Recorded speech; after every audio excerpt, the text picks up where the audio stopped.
I like to have a small ironing surface and a small cutting surface set up next to my sewing machine to make it just a little faster and easier. But if you want more exercise, you can spread it out all over the room and get a lot of exercise, because after you sew, then you need to trim this to 1/4 of an inch. So I just take a ruler, I place the 1/4 of an inch mark along that folded edge of the freezer paper, and I trim this seam to 1/4 of an inch.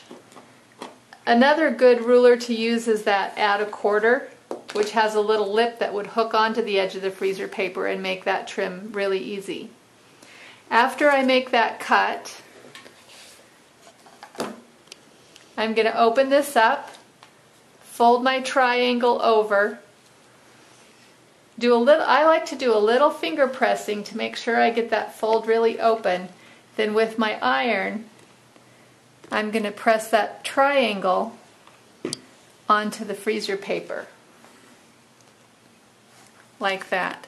And you can see that I have at least 1/4 of an inch all the way around that triangle. That's really important.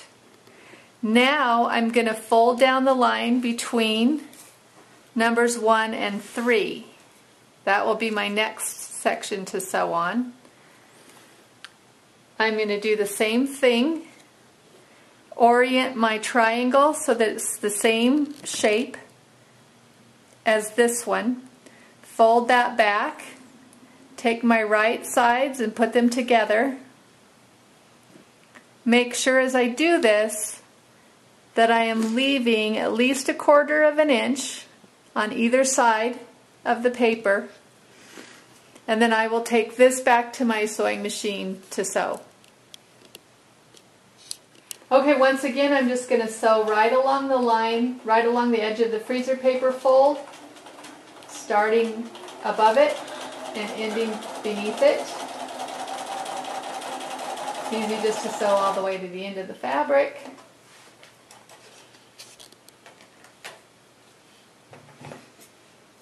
I will take this back to the cutting table and show you how to trim this piece, and then this section will be all done.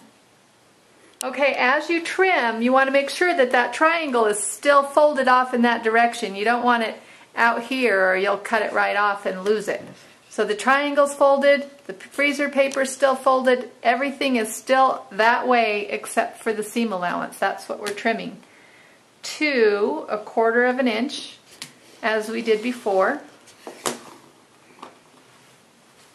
We'll fold that to the front, do a little finger press, and then press it with the hot, dry iron. Actually, I should be doing that on the ironing surface and not on my cutting mat. Okay, so hot, dry iron, press. You want that on there pretty good, so it's not going anywhere. And then at this point, I'm not going to trim the outer edges, but I am going to trim this edge, which is going to be sewn to section 2. So I'm going to trim it to 1/4 of an inch, just as we did with the other pieces.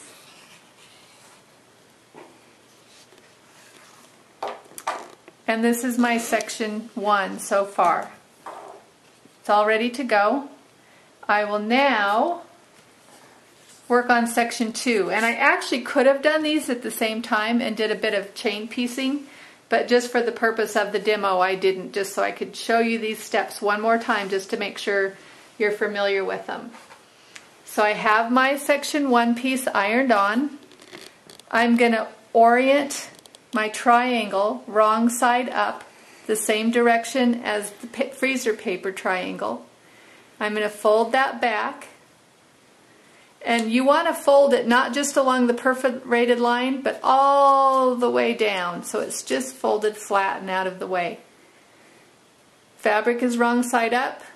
I want to put them right sides together. Take a peek at the top.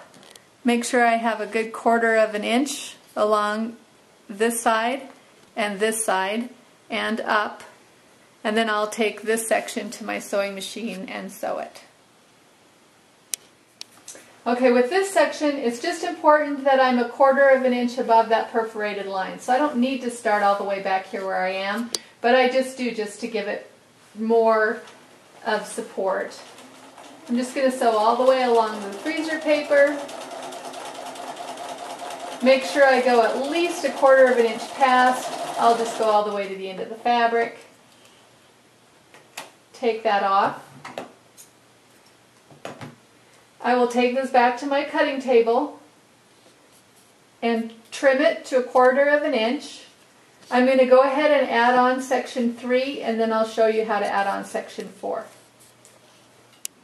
One important thing to remember when you're pressing these pieces to the freezer paper is you don't want to touch your iron to this shiny side of the freezer paper. It's not as sticky as fusible web, but it can be kind of sticky and you just don't want to get it on the bottom of your iron.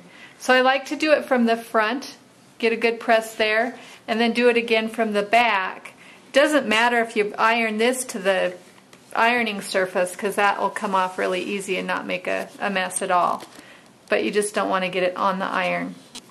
Okay, so this piece now is just like section 1 so far, but with this section 2 I need to add piece number 4.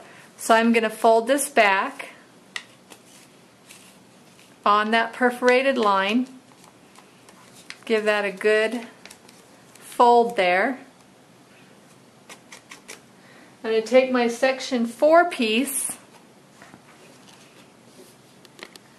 wrong sides are up, oriented in the direction of the piece, fold this back, put right sides together, and I'm going to want to lay this and make sure with this piece you can really see that I'm going to have plenty of fabric all the way around.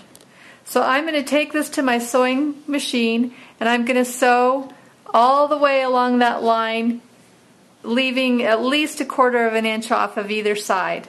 And then I'll be back here in just a bit to trim this and then show you how to sew the two sections together. Along the straight edge of the fold there, now I'm going to trim it to 1/4 of an inch.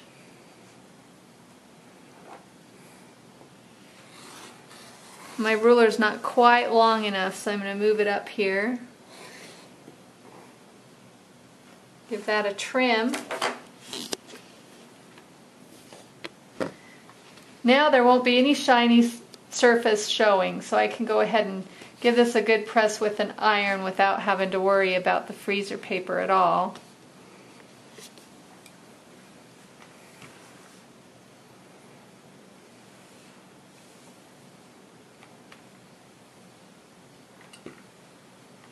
I do want that really stuck to the freezer paper at this point, so I do like to turn it over and press it from this side as well. After I do that, I'm not going to worry about trimming this outer edge yet, but I do want to trim the seam that's going to be sewn on to section 1.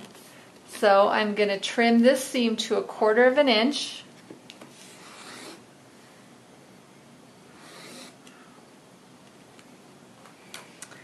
And now we're ready to sew these two sections together.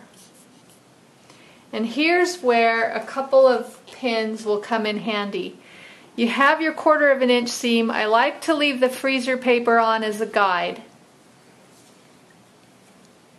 But you really want this lined up properly. So I will take a pin and I'll put it right in at this corner. I'll stick it on the other side right in at that corner.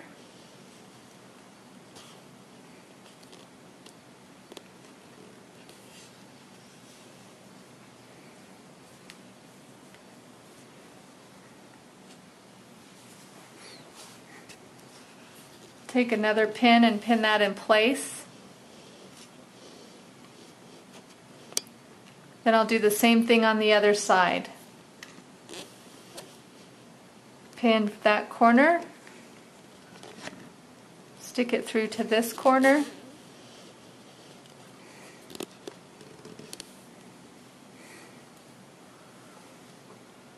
make sure the seams are lined up, Pins in the proper place.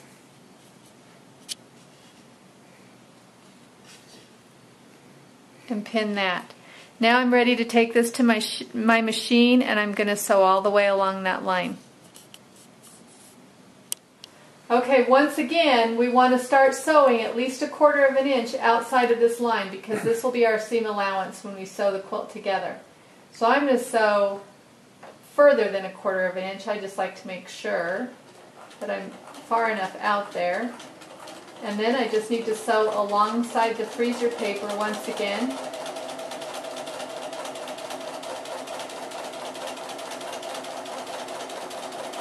To the end and beyond, so that it's further than 1/4 of an inch. The block is all sewn together, and we'll go back to the cutting table and I'll show you how to finish it up. Okay, the block is sewn together. All I'm going to do here is press it, and I just press it in the seam in the direction that it wants to go. In this particular piece, it's wanting to go to that section 4. So I'm just going to press it right over there where it wants to be. Once again, I was doing it on my cutting mat. So I'm going to give that a good press from the front and the back. There's the block pre-trimmed. Now you trim it so that you have 1/4 of an inch outside the freezer paper line all the way around. So I'm going to line up my 1/4 of an inch right on the line so that I have 1/4 of an inch extra fabric on the outside. Trim that one side. I'm going to turn around and do that to all 4 sides. This is my 1/4 of an inch seam allowance that I'm adding in. I'm not adding it in, I'm just not trimming it off because we want it to be there. Okay, the last side here. Okay, so there's my block from the back with 1/4 of an inch seam allowance all the way around. There it is from the front. This is block J4 in the Dear Jane quilt. Now let me show you how easy it is to take that freezer paper off. Since we didn't sew through the paper anywhere, it peels right off. As easy as can be. These patterns can be reused. You can reuse those patterns, they'll stick again. So don't throw those away if you're going to make more than one block. You can give this block another press, and there it is, all done. Freezer paper technique is just super simple and easy, and a great way to work on a lot of these Dear Jane blocks.